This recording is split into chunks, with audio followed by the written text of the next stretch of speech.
tatanungin ako kung paanong biglang nagsara ang mga libro, siguradong hindi ko sasabihin ang totoo.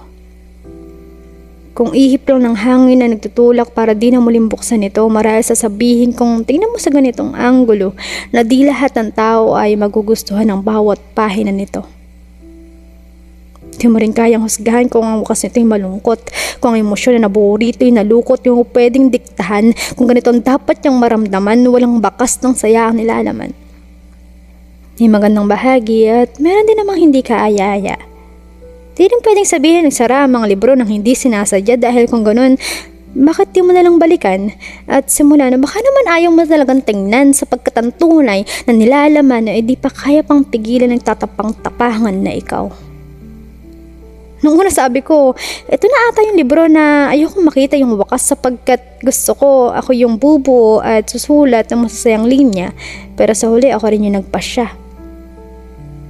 na kailangan ng isara. Pahinga para sa pahina. Ikaw, gusto mo rin bang dugtungan o tuldukan ang binabasa mong libro? Ano ang pakiramdam na di lahat ng kwento ay masaya? May nagtatapos sa dulo na dapat pero hindi mo ginusto.